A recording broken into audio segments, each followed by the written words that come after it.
اللهم لك الحمد كما ينبغي لجلال وجهك وعظيم سلطانك.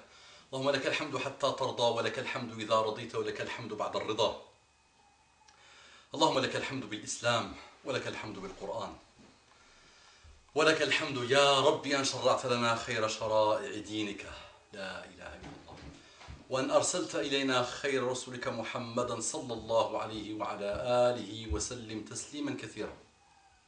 صلي وسلم عليه، جزاك الله خيرا. دي اللهم صلي وسلم على محمد، اللهم صلي وسلم على آل محمد. Quand on fait la prière, même pendant le tashahhud, on fait salat wa salam ala al-habib wa ala ali Muhammad sallallahu alayhi wa sallam. S'il vous plaît, jazakumullahu khairan, qu'Allah vous récompense le bonheur ultime sur terre, sous terre, et le jour où vous rencontrez Allah subhanahu wa ta'ala. Faites salat wa salam ala al-habib Muhammad sallallahu alayhi wa sallam. رب اشرح لي صدري ويسر لي أمري واحلل عقدة من لساني يفقه قولي. Assalamu alaikum wa rahmatullahi wa barakatuh. Que la paix d'Allah subhanahu wa ta'ala, sa miséricorde et ses bénédictions soient sur vous, mes frères et sœurs, partout dans le monde. Alhamdulillah, alhamdulillah, alhamdulillah, alhamdulillah, alhamdulillah. Allah nous a encore donné une occasion de l'adorer.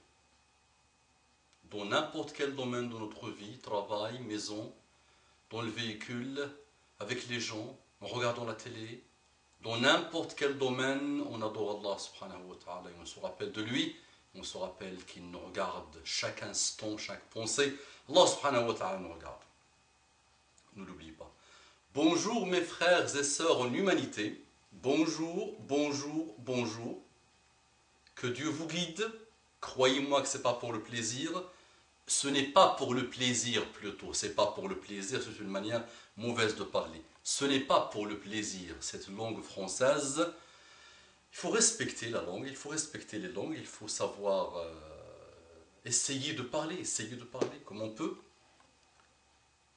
Donc, je vous ai dit bonjour, mes frères et sœurs en humanité, et je demande à Allah subhanahu wa ta'ala de vous guider, vraiment de vous guider, pour vous sauver des malheurs sur terre, sous terre, et le jour où vous aussi vous rencontrez Allah subhanahu wa ta'ala, parce que croyez-moi que vous allez vous présenter devant lui, et qu'il va vous dire un bédouin à essayer de vous inviter au message d'Allah subhanahu wa ta'ala, et vous avez fermé les yeux pour toute forme d'adoration que vous avez dans le cœur, ta'assub, et l'adoration de pas mal de mauvaises choses, parmi lesquelles le nouveau Dieu de la terre d'aujourd'hui, malheureusement, qui s'appelle la cathode, la télévision et les médias plus globalement. Donc attention, ceux qui passeront un jour ou l'autre, dans 10 ans, dans 20 ans, dans 200 ans, voir cette intervention, rappelez-vous que quelqu'un a essayé, par amour de votre guidée, de vous rappeler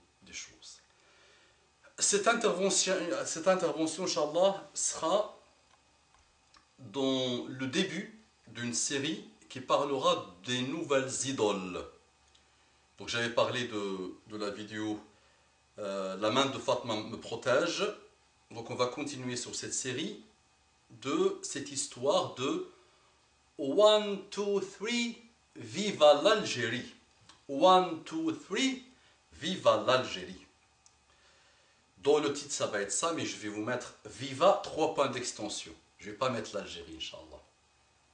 Mes frères et sœurs en islam, vous en humanité, observez comme ça quand vous allez embrasser l'islam, Inch'Allah, vous allez droit au but. Quand vous allez embrasser l'islam et quand vous allez accepter la parole d'Allah subhanahu wa ta'ala, aujourd'hui ou demain, parce que l'islam va se présenter dans votre vie, donc vous ne pouvez plus marcher ni comme ça ni comme ça. L'islam sera la question du prochain millénaire, comme vous le savez.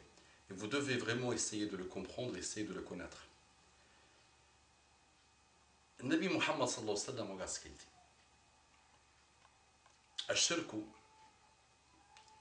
yadubbu fi ummati kama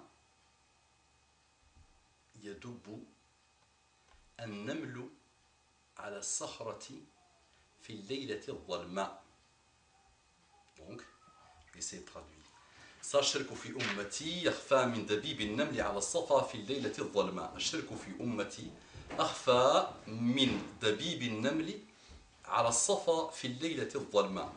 On va traduire parce que je suis un bédouin qui va traduire mal, une traduction approximative que j'ai trouvée à ce hadith.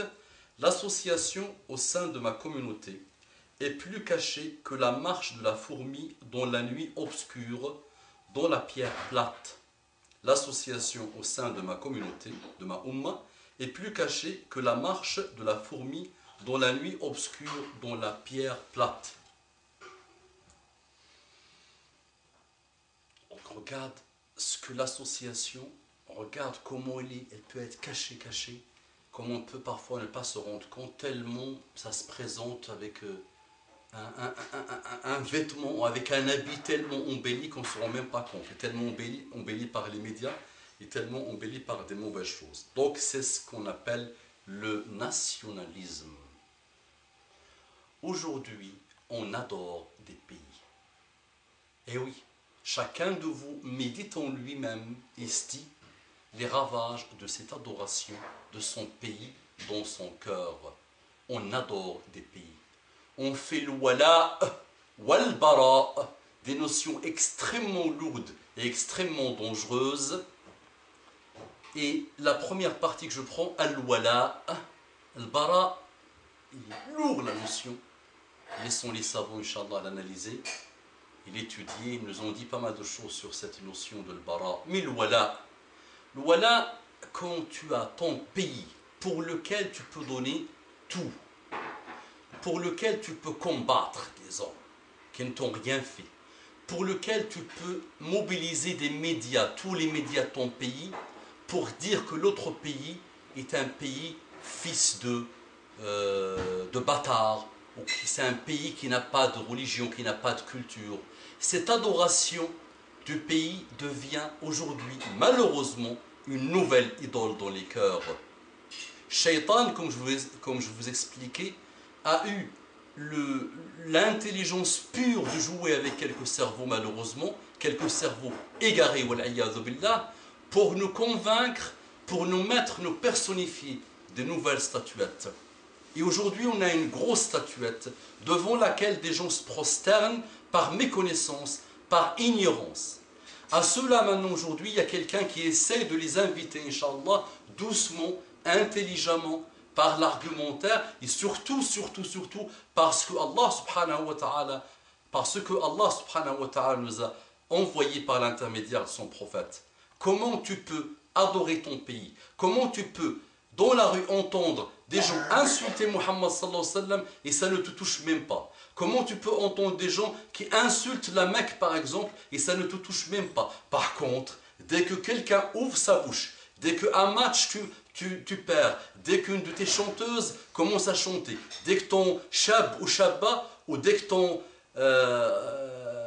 idole, malheureusement, prend la parole, ton pays devient quelque chose. Et on le voit sur Internet, des gens qui n'arrêtent pas de poster des choses sur leur pays.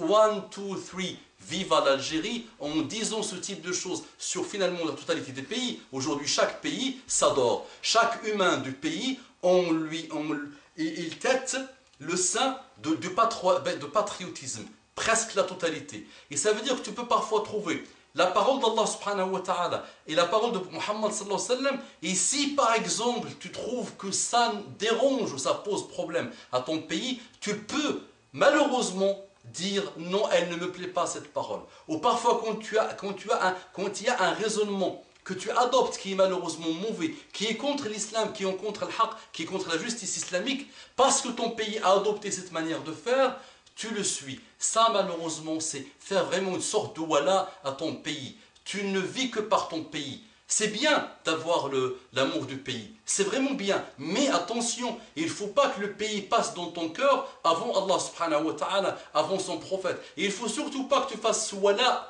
Le wala, ça veut dire tout pour ce pays. Tu peux combattre pour ce pays. Oui, c'est une armée vient, oui, c'est le combat. Mais aujourd'hui, on combat tout le monde parce que... Voilà. On essaie de faire vivre le dialecte de notre pays. On donne des milliards pour faire vivre le dialecte du pays, malheureusement. Imaginez tous ces malheurs. Imaginez ce que ça a fait dans la Ummah. أقول قولي هذا وأستغفر الله لي ولكم فاستغفروه إنه كان غفارا رحيما اللهم صل على محمد النبي الأمي وعلى آله وسلم كثيرا